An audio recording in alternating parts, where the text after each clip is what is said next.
మీరు ఇంజనీరింగ్ చేశారా? జాబ్స్ కోసం సెర్చ్ చేస్తున్నారా? 3600 మందికి పైగా స్టూడెంట్స్ కి జాబ్స్ వచ్చేలా చేసిన code Gyan 100 days software course లో జాయిన్ అవ్వండి. మీ కెరియర్ ని బిల్డ్ చేసుకోండి.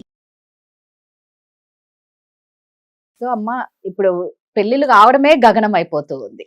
ఒకరికి పెళ్లి అవ్వడమే కష్టం రా బాబు అంటే పెళ్లి కాని ప్రసాదుల సంఖ్య పెరిగిపోతుంది. ప్రసాదులు ప్రసాదీలు అమ్మాయిల సంఖ్య కూడా పెరిగిపోతుంది. పెళ్లిళ్ళు అంటే భయపడిపోతున్నారు. ఇటు చూసుకుంటే పెళ్ళైన వాళ్ళే మళ్ళా పెళ్లిళ్ళు చేసుకుంటూ ఉన్నారనమాట. కొందరేమో పెళ్ళైన వాళ్ళు పెళ్లి కాని వాళ్ళని పెళ్లి చేసుకోవడం, ఇలా పెళ్లికి అనేది ఒక అర్థం లేకుండా పోయిందనమాట. పెళ్లి మీద లాస్ట్ కి ఒక బ్యాడ్ ఒపీనియన్ వస్తదేమో అన్నంతగా చేస్తున్నారు ఇప్పుడున్న సమాజంలో. కూతురికి పెళ్లి చేయాల్సిన వయసులో చక్కగా పెళ్లి ఫిక్స్ అయిపోయింది. ఇక 9 రోజుల్లో పెళ్లి అనంగా బంగారు నగలు తీసుకొని అత్త అల్లుడితో లేచిపోవడం అనేది అబ్బా అసలు జీర్ణించుకోలేకపోతున్నాం. అత్త అల్లుడు అంటే తల్లి కొడుకు, కొడుకు కోడలు అంటే తండ్రి కూతుర్లతో సమానం.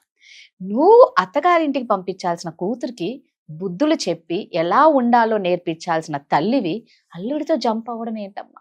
అసలు వీళ్ళకి ఇలాంటి ఆలోచనలు ఎలా పుడుతున్నాయి అనేది అర్థం కావట్లేదు. ఎలా పుడుతున్నాయంటే మీరు చెప్పారు కదండి, ఏంటంటే ఎథిక్స్ లేవు ఈ మనిషికి.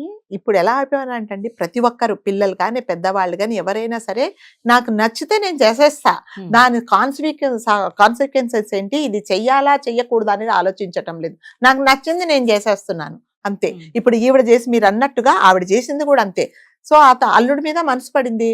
సో ఇది ఈ కూతురికి నేను పంపించాల్సింది కదా, కూతురికి సంబంధించిన అబ్బాయి కదా, నేను చేసుకుంటే ఎలా అనుకోకుండా వెళ్ళిపోయింది. అంటే ఎథిక్స్ లేవు, ఒక మంచి ఒక మర్యాద ఒక పద్ధతి అనేది ఏమి లేదు. పెళ్లి అంటే చాలా పవిత్రమైన ఇది. ఒక పెళ్లి అనేది ఒక పవిత్రమైన బంధము. ఇద్దరు ఆ పెళ్లి అనే బంధంతో ఇరువురు ఏకమవుతారు అనేది ఇప్పుడు ఏమి లేదండి. నచ్చింది వెళ్ళిపోయింది. సో ఇది ఎలా చూడాలి అనంటే, ఎలా చూడకపోవడమే మంచిది. మన దరిద్రానికి ఇలాంటివి జరుగుతూ ఉంటే మనం పిల్లలకి ఏం చెప్తామండి? కూతురికి పంపించాల్సిన, అత్తగారింటికి పంపించాల్సింది ఆ కూతురి కోసం కొన్న బంగారం, కూతురి కోసం ఉంచిన డబ్బులు ఇవన్నీ తీసుకొని అతడితో వెళ్ళిపోయింది అంటే అసలు ఆ మైండ్లో ఏం నడుస్తుంది చెప్పండి అసలు?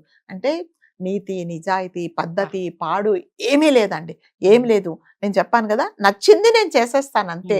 ఇది తప్ప ఇది ఒప్ప, ఇది చెయ్యాలా చెయ్యకూడదా అనేది ఏమీ పాటించటం లేదు ఎవ్వరు. పిల్లలు అంతే, పెద్దవాళ్ళు అంతే. దీనన్నిటికీ కారణం ఏంటంటే మళ్ళీ అడుదిరిగి సోషల్ మీడియా అంతే.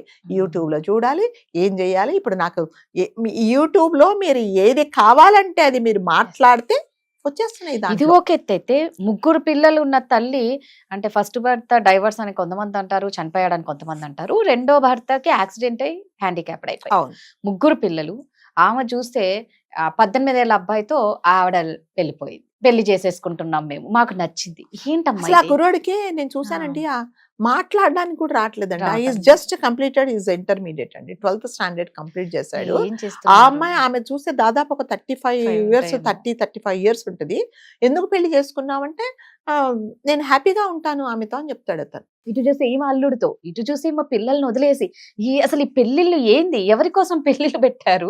మీరు చేసే పనులు కొన్ని రోజుల తర్వాత పెళ్లి అనేది కూడా ఉండదండి, ఏమీ ఉండదు. ఇప్పుడు ఎట్లాగా మనం ఇది వరకు చెప్పుకున్నట్టుగా లివింగ్ రిలేషన్ వచ్చింది, తర్వాత చట్టబద్ధంగా మీకు ఎవడైనా నచ్చితే అతనితో పాటు ఉండొచ్చు అని వచ్చింది. కాబట్టి ఇంకా కొన్ని సంవత్సరాల తర్వాత ఈ పెళ్లి అనే బంధం కూడా ఉండదేమో అని ఒక్కొక్కసారి నిజంగానే భయం అవుతుంది అనమాట.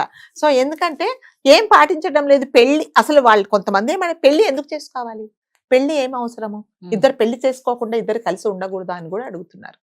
సో మన సాంప్రదాయం ఇది, మన హిందూ సాంప్రదాయంలో పెళ్లి అనే దాంతోనే ఒక మగ ఆడ కలిసి ఉండాలి అని మనం చెప్పినా కూడా ఎలా చెప్పారు, ఎందుకు చెప్పారు, వాళ్ళెవరో చెప్తే మేము చేయాలని రూల్ కూడా అలా అడుగుతున్నారు. కాబట్టి ఏమి పద్ధతి పాడు ఏమి లేదండి, నచ్చింది చేసేస్తున్నారు అంతే. సో అంటే ఎవరైనా సరే, ఆడవాళ్ళు కానీ మగవాళ్ళు కానీ, ఒక పని చేసే ముందు మనం ఈ పని చేస్తున్నాము, దీనివల్ల మనము మన పిల్లలకి ఏం చెప్తున్నాము, పక్క వాళ్ళకి ఏం చెప్తున్నాము, దీనివల్ల ఏం జరుగుతున్నదని ఆలోచించటం లేదనమాట. నచ్చింది నేను చేస్తున్నానని చెప్తున్నాను. కాబట్టి ఇప్పుడు మనము ఇక్కడ ఏంటంటే ఆవిడే వెళ్ళిపోయింది కాబట్టి, అంటే అతడి ప్రమేయం లేకుండా ఈవిడ కూడా వెళ్ళిపోదండి.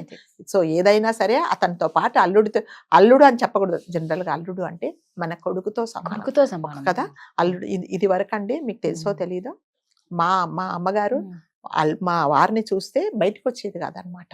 అంటే అతను ఉంటే బయటికి రారు, అంత అంటే అల్లుళ్ళు పరదాలలో బయట ఉంటే బయట సరే రారు. అల్లుళ్ళు ఉంటే మాట్లాడరు. రూమ్ లో నుంచి తల రారు. ఎత్తి మాట్లాడరు. ఉమ్. అంత గౌరవం ఇచ్చేవాళ్ళు.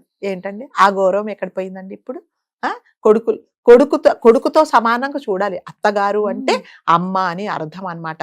మనం కూడా మన అల్లుడు గారిని మన అబ్బాయి లాగా మనం చూస్తాం. అలాంటిది ఆవిడ ఎలా వస్తున్నాయో. ఆవిడ మైండ్ లో ఏముందో ఏమో అల్లుడితో వెళ్ళిపోవడం ఏంటి?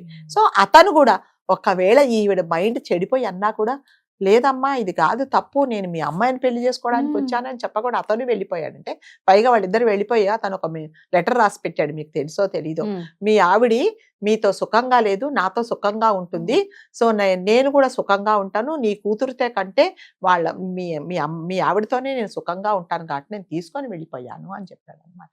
పాప మా కూతురికి ఏం చేయాలో బా. అర్థం కావట్లేదు. కూతురు మంచాన పడిందండి. ఆ. సో మరి పెళ్లి కదండి, నా పెళ్లి అని అనుకుంటే పోనీ వాడేదో వేరే వాడితో పోయినా కూడా అదే పోనీ కదా. అదొక పోనీలే దరిద్రం అనుకోవచ్చు. అదే నువ్వు కన్న పోయి మీ తల్లితో- అమ్మే నీ కన్న ఆ. తల్లే బా. అల్లుడితో వెళ్ళిపోయింది అంటే జనాలు మైండ్ ఎక్కడ పని చేస్తుంది, పని చేయట్లేదా అసలు? నిజం. ఏది మంచి ఏది చెడు, ఇది చేస్తే ఏంటి, నేనేం చెప్తున్నాను, ఉమ్. నన్ను చూసి జనాలు ఏం నేర్చుకుంటున్నారు సరే. అనేది ఏమీ లేదండి. నాకు కావాలి, నేను చేశాను, నాకు నచ్చింది, నేను చేశాను అంతే. నైతిక విలువలు అనేది ఏమీ లేవండి అసలు. నిజంగా అది చూస్తే ఆ న్యూస్ నేను విన్నప్పుడు నిజంగానే షాక్డ్ అనమాట. ఇలా ఉంటారా?